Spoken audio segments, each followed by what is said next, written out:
France stuttered to a 2-1 win over Australia in their opening Group C World Cup. When VAR helped overrule the referee's original decision for a challenge on Antoine Griezmann by Josh Risdon inside the area, from which Griezmann fired home, the Aussies gained a foothold in the game after the first 15 minutes, with Hugo Lloris palming their best first-half opportunity clear when teammate Corentin Tolisso threatened to deflect a free kick into his own net. France struggled to break down Australia's stern defence but gained a huge slice of luck when Paul Pogba's deflected effort looped over Matt Ryan and bounced off the underside of the crossbar, with goal line technology confirming the ball had crossed the line for an own goal.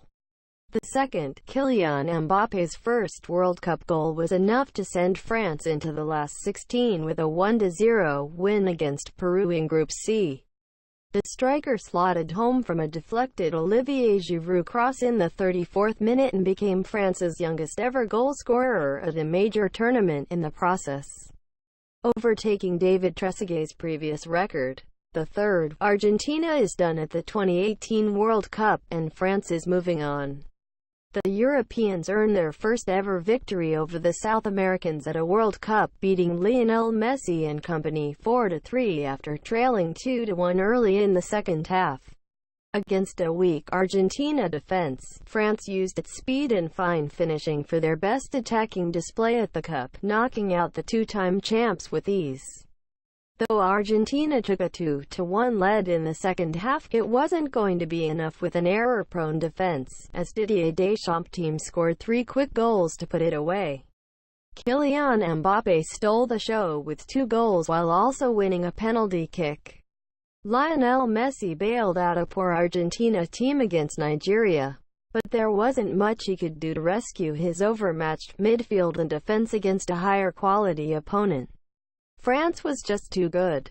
This also felt like a bit of a passing of the torch moment. 19-year-old Kylian Mbappe scored 2 goals and drew a penalty, looking like he's worth every bit of the €180 million that Paris Saint-Germain is about to pay for him.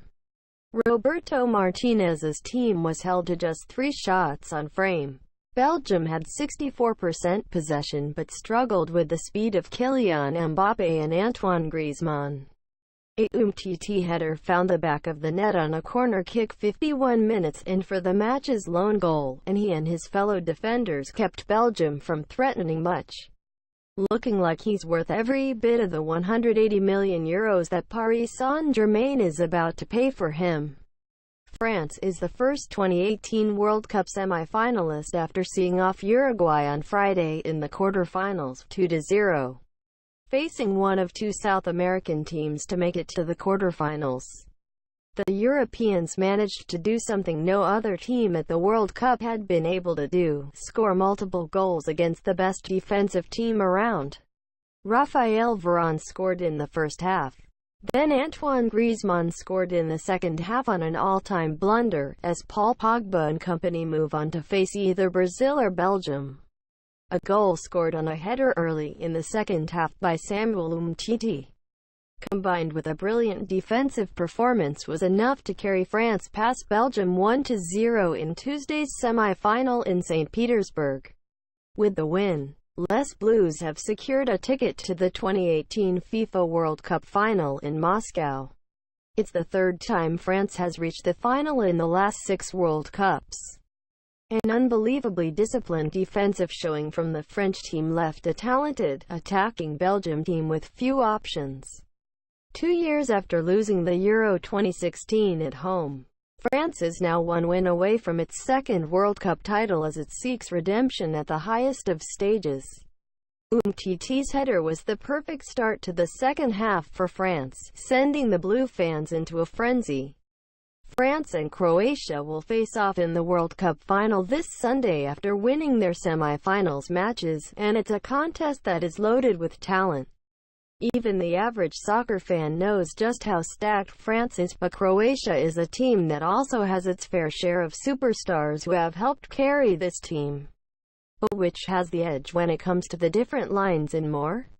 Let's break the matchup down piece by piece. Both teams have some fantastic players, 10 of which play in what I think is the top league in the world, La Liga. But there's no doubt France has more talent. From young star Kylian Mbappe and Antoine Griezmann up top to a midfield led by one of the best central defensive midfielders in the world in N'Golo Kanté alongside Paul Pogba, the team is superb. But when you add that the French have one of the top goalkeepers in Hugo Lloris and a central defensive pairing in Barcelona star Samuel Umtiti and Real Madrid's Raphael Varane, you just see a team oozing with talent. Croatia has Dejan Lovren in defense.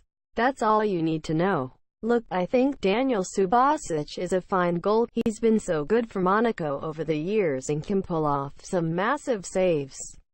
He's also shown how good he can be against penalty kicks, but Hugo Lloris is of a different breed. The Tottenham man is one of the top 3 to 5 goalkeepers in the world right now. Why Umtiti and Varane are simply bigger, stronger and better than Domagoj Vida and Lovren.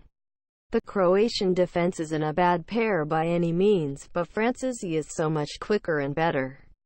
That doesn't mean this will be one-sided, but the clear edge goes to Les Blues.